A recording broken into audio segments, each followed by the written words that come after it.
자, 원래 지금 촬영 계획이 없었잖아요.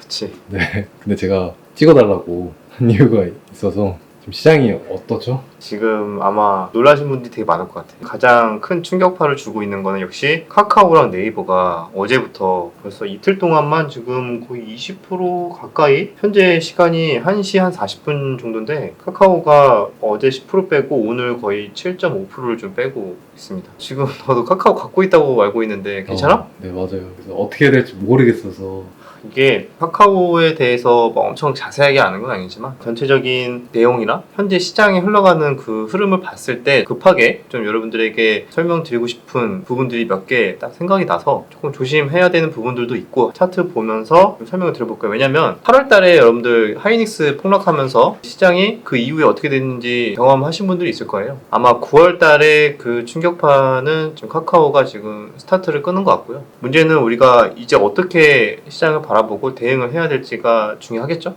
그 부분을 한번 준비를 해야 되기 때문에 대응만이 살 길입니다. 개인적인 의견을 한번 차트를 보면서 설명 드려보도록 하겠습니다. 차트로 넘어가시죠.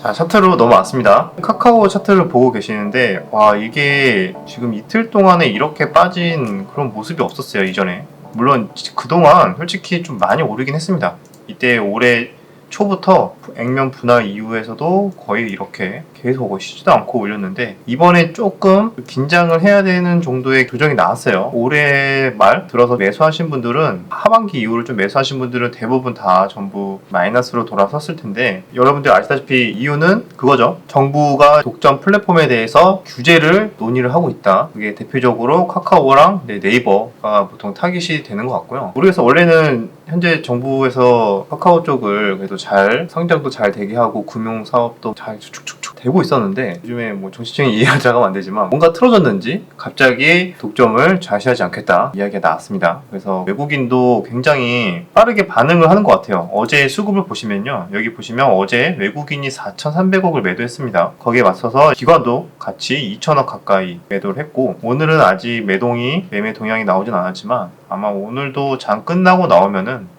좋지 않을 것 같아요. 오늘 이렇게 변동성이 역시 커진 이유에 대해서는 선물 옵션 만기일이죠. 아마 숏 포지션을 취한 어떠한 특정 세력이 가정을 한다면 이렇게 만기일날 하루 전날부터 폭락을 시켜서 만기일날까지 이렇게 단기 20%를 급락을 시켰잖아요. 카카오 선물이라는 게 있어요. 그 파생 상품인데 그 선물로 숏 포지션을 잡고 급하게 만기일날 이렇게 끝까지 밀어서 끝내면은 어쩔 수 없이 다 청산이 돼야 돼요. 다 청산이 돼서 그때 제로섬으로 손실 난 사람, 수익 난 사람 어쩔 수 없이 다 청산을 해야 되는 기간이 오늘입니다. 그래서 타이밍을 제가 봤을 때 만기일날 하루 전에 20% 가까이 빼면서 오늘까지 만약에 종가 저가를 밀어버린다면은 아마 이런 공매도 세력, 숏 포지션을 잡은 세력의 작전이 성공한 셈이 될 것 같습니다. 어쨌든 그건 그거고 지금 이런 상황이 왔으니까 이제 대응을 어떻게 해야 되는지가 이제 중요하잖아요. 카카오 회사를 봤을 때 다양한 자회사들이 너무 많아서 근데 그 자회사들이 지금 다 하나둘씩 큼직큼직한 자회사들은 다 상장을 했고 또 상장을 다 올해 말이나 내년 초까지 대부분 계획들이 다 돼 있거든요. 그렇게 상장이 됨으로써 본연의 그 가치가 사라진다. 밸류가 빠져나가는 느낌? 물론 지분은 갖고 있지만 밸류를 조금 많이 안 좋게 보는 사람들도 있더라고요. 하나둘씩 자회사들이 상장하는 게 오히려 카카오 자체의 주가로만 봤을 때는 그렇게 긍정적이지 않다라고 좀 보고 있는 것 같고요. 그리고 일단 규제 이슈도 있었고 그리고 솔직히 그걸 다 떠나서도 좀 많이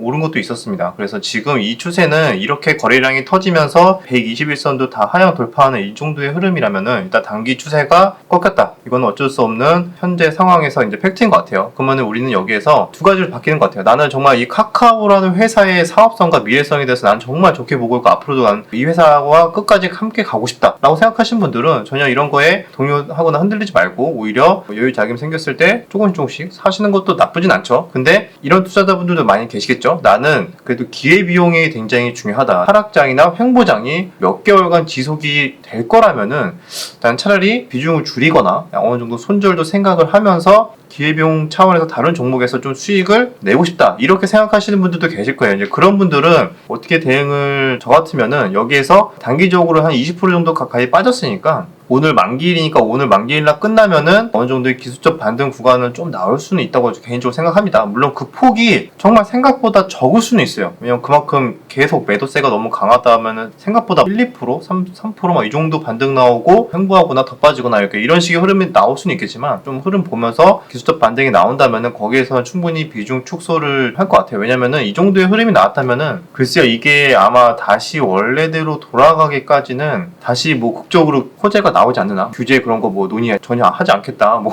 갑자기 반전의 그런 뉴스가 나오지 않는 이상은 당분간은 한 몇 개월? 적어도 한 이 정도 흐름이라면은 한 2, 3개월에서 3, 4개월 정도까지는 기간 조정이나 약간 매물대 소화 과정이나 후유증이 있을 것 같거든요. 그래서 기회비용 아깝다 이런 분들은 기술적 반등 나왔을 때 대응하시면은 좋을 것 같습니다. 회사 자체는 그래도 성장하고 있으면은 변함이 없습니다. 그래서 회사 자체가 뭐 전혀 문제가 되는 건 없으니까 그런 거에 대해서는 걱정하실 필요 없고 네, 같이 빠졌던 게 네이버가 있죠. 네이버 같은 경우에 그래도 조금 덜 빠지고 있어요. 근데 거기에 대해서는 네이버는 그래도 예전에 한 2, 3년 전쯤에 정부로부터 이제 정치적으로도 뭐 이렇게 맞은 적이 2, 3년 전에 있었거든요. 그때도 막 온라인 독점 관련해서 실컷 맞았다가 그거에 대해서 어느 정도 많이 맞다가 내성이 생기고 다시 올라간 케이스고 카카오는 어떻게 보면은 본격적으로 성장하고 나서는 처음 맞는 느낌? 약간 그런 게 좀 있습니다. 그래서 아마 상대적으로 네이버는 카카오만큼 더 많이 오르지도 않았 뿐더러 카카오가 사실상 너무 많이 오래 올라서 더 크게 맞는 것 같고요. 흐름은 비슷하게 흘러갑니다. 근데 밸류 자체로만 봤을 때는 둘 중에 하나를 만약에 나는 가지고 간다 했을 때는 개인적으로는 네이버가 조금 더 낫지 않을까 비슷하겠지만 어쨌든 같은 섹터고 그런데 일단 네이버는 그래서 그런지 주가의 하락폭도 상대적으로 적은 게 있는 것 같습니다. 네이버 카카오 이야기는 이제 여기까지 하고요. 여기서 이제 우리는 시장의 흐름에 중요한 변화가 지금 또 생겼다는 거에 대해서 한번 짚고 넘어갈 필요가 있습니다. 자, 여러분들 8월 달에 중순에 한번 시장이 흔들렸었죠. 그때 흔들리게 만들었던 주요 원인이 뭐였을까요? 그러니까 한마디로 트리거라고 해야 될까요? 먼저 충격파로 준 종목이 있어요. 그 종목이 하이닉스가 있었습니다. 기억 다 하실 거예요. 하이닉스가 이때 보시면 8월 중순에 이렇게 거의 지금 카카오가 폭락하듯이 이렇게 개파락을 뚝뚝 하면서 계속 뺐어요. 단기적으로 이 하락폭이 이것도 비슷하네요. 17%, 18% 정도가 하이닉스가 빠졌습니다. 자, 이렇게 빠지니까 어때요? 그 이후에 현재 한 달 정도가 지났는데 계속 그 여파의 후유증에 횡보를 하고 있죠. 어쨌든 이렇게 하이닉스와 삼성전자가 있었습니다. 삼성전자도 이렇게 빠졌어요. 이 이후에 우리 지수가 어떻게 됐죠? 막상 이렇게 폭락을 하고 있을 때 우리 생각보다 이런 삼성전자, 하이닉스 많이 빠지는데 지수는 생각보다 괜찮네? 코스닥도 생각보다 괜찮네 했어요. 근데 어느 정도 폭락이 멈추니까 코스닥이랑 코스피랑 갑자기 더 급하게 빠지는 그런 흐름들이 나왔었습니다. 그래서 보시면 삼성전자랑 하이닉스가 빠지기 시작한 거는 8월 10일, 8월 11일 이때 본격적으로 빠졌어요. 자, 업종 볼까요? 이게 8월 10일, 8월 12일입니다. 8월 10일, 8월 11일 이때 하이닉스는 거의 저점을 찍었어요. 많이 빠지면서. 그리고 나서 하이닉스는 사실상 횡보를 했거든요. 근데 그 이후에 우리나라 지수가 어떻게 됐죠? 계속 이렇게 그 충격파, 한마디로 대장급의 엄청 시총이 큰 회사가 한번 먼저 충격파로 툭 맞고 나니까 그 회사들은 가만히 있어도 그 나머지 잔파동이라 그러죠. 잔파동이 그 밑에 있는 중소형주들 막 가는 거예요. 한번 대형주들이 흔들리면은 대장급들이 형들이 흔들리면은 그 이후에 잔파동은 상당 기간 오래 지속될 수 있다. 그래서 이것도 사실상 하이닉스 3전이 바닥 찍었는데 다른 종목들이 그 뒤늦게 빠지면서 지수가 계속 이렇게 빠졌거든요. 그러면서 이때 8월 달에 굉장히 힘들었던 기억이 있습니다. 코스피보다 코스닥이 더 그랬어요. 코스닥은 사실상 자, 요때 하이닉스가 크게 빠진 날이에요. 자, 보이시나요? 코스닥은 거의 영향이 없었어요. 근데 오히려 하이닉스가 삼성전자랑 저점 찍고 나니까 그때부터 본격 하락이 시작되고 나서 이렇게 단기적으로 엄청난 큰 투매가 나왔었습니다. 물론 지금 거의 V자 반등에 가까운 흐름이 나왔지만 자, 이제 다시 주목을 해야 될 필요가 있어요. 일단 여기 고점에 맞고 지금 떨어지는 흐름이 나오고 있습니다. 근데 여기에서 우리가 여러 가지 체크를 해야 되는데 그럼 우리가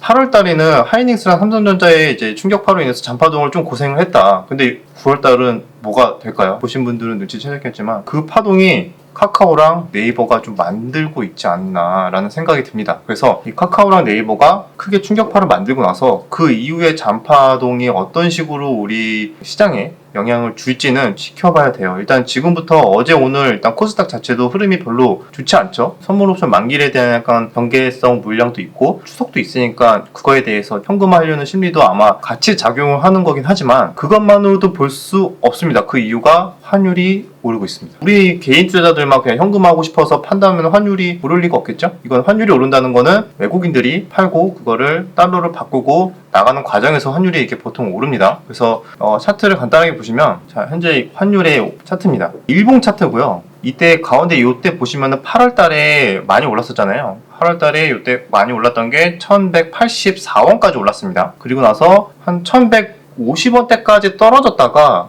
최근에 3일 동안 쭉쭉쭉 올라서 벌써 1170원대까지 올라왔어요. 그래서 여기서 사실 조금만 더 올라주면은 전고점을 돌파할 수도 있을 정도의 지금 차트 흐름이 나오고 있다. 물론 여기서 다시 꺾일 수도 있지만 계속 이렇게 외국인 매도세가 카카오 네이버 이후로 지속된다면은 그게 누적으로 몇 대 몇 대 맞다 보면은 아마 어느 순간 또 환율도 올라가 있고 전고점에 올라와 있고 그 올라가는 환율이 또 지수의 부담으로 작용하고 이런 식의 악순환으로 받아들일 수도 있기 때문에 우리는 여기에서 이거를 그냥 가볍게 넘긴다기보다는 좀 흐름을 좀 예의주시하시면서 좀 보수적으로 비중 투자할 건 하고 현금화 전략도 하고 아니면 오히려 이렇게 시장이 흔들리는 거를 활용해서 내가 정말 사고 싶었던 좋은 종목을 저가에 잡을 수 있는 그런 전략을 기다리는 것도 좋은 방법이겠죠. 이런 상황들에 대해서 다시 한번 생각하고 시장의 충격파가 이어질 수 있다. 그래서 우리는 거기에서 어떤 식으로 전략을 짜고 대응을 해야 될지 스스로 다시 한번 더 포트 점검하고 전략 점검하는 시간을 가져보면 좋을 것 같습니다. 그래서 여기까지 좀 이야기가 길어졌는데 또 이후에 추가적으로 시장의 상황에 대해서 준비해야 될 거나 변경사항이 생기면은 또 바로 오늘처럼 급하게라도 찍어서 영상에서 또 뵙도록 하겠습니다. 여기까지 내용이 유익하셨다면은 구독과 좋아요, 댓글 부탁드리도록 하겠습니다. 그럼 다음 영상에서 뵙겠습니다.